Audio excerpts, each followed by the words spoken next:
So, as you shifted between videos, hopefully you took a moment and thought about this question a little bit. Can you draw another structure that has the molecular formula of C6H14? I gave you one example. There are a bunch of others. You could draw six carbons all in a row like this. Right? We have 1, 2, 3, 4, 5, and 6. You could draw, we could put a branching point on carbon 2. Oops, instead of carbon 3, I have to erase that one, start over. 2, 3, 4, 5. We could put a branching point here. Now I got carbon 1, 2, 3, 4, 5, 6. And you can go through and put the hydrogens on here. You'll notice that no matter what we do here, we always end up with 14 hydrogens. Or you could do something along these lines. I think there's one more, C6H14. I think you could also do this one. So if you did this, that's also C6H14. But I think those are the only 5 options for C6H14. If you got a different one, I'd be happy to see it. I admit I didn't take a lot of time to think about this one. But the idea here is that this is a nice example of the structural complexity of carbon, right? No matter how we do all this stuff, each one of these structures is going to be C6H14. And so we need a way to kind of distinguish between these compounds. So first of all, compounds with the same molecular formula, compounds, we need to define a term here, with the same molecular formula,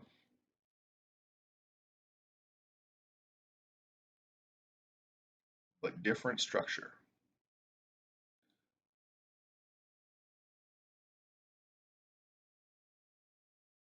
Right? That's what these 5 examples that we just did in. These are called constitutional isomers.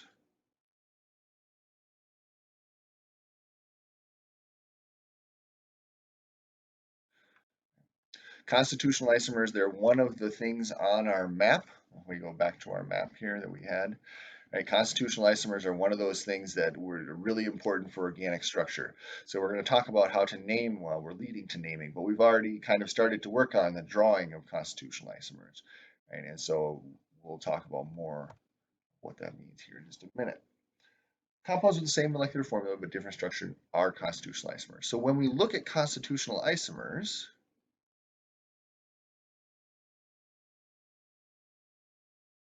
and we'll do some examples of this on other activities and worksheets and stuff. We want to keep in mind what things are the same and what things are changing, right? What things are different. Things that are the same, obviously molecular formula. We've already written that down. Things that are, another thing that's the same is the number of degrees of unsaturation. And so that's also an activity that I'm going to ask you to complete. There's a worksheet kind of activity thing that's available on D2L that will kind of walk you through what is a degree of unsaturation, how do we use that, how do we calculate that, and how do we count them, right? The things that are going to be different, structure, obviously, and along with structure comes reactivity, right? So if we have a different structure, we're going to get a different reactivity. This is kind of one of those bedrock ideas of organic chemistry. If the structure changes, so does the reactivity.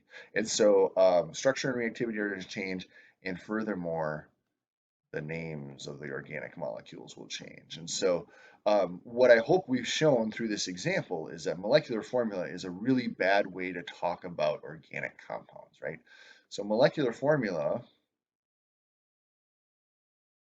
is too imprecise for organic.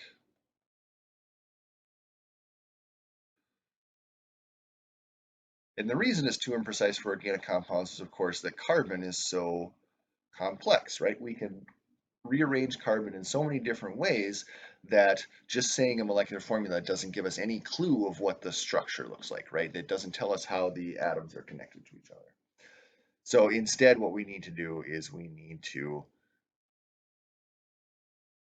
have a system that allows us to name each one of these. So if we number these off here, if this is structure 1 and structure 2 and structure 3, structure 4 and structure 5, we need a way to differentiate between structures 1 through 5 and quickly be able to tell which structure we're referring to.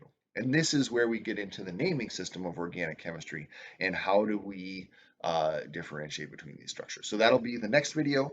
Uh, Stick around to do that. Also, make sure that you go and do the degrees of unsaturation exercise that's on D2L, because the idea of degrees of unsaturation really ties into constitutional isomers, and that's something that you can very quickly make sense of through that activity.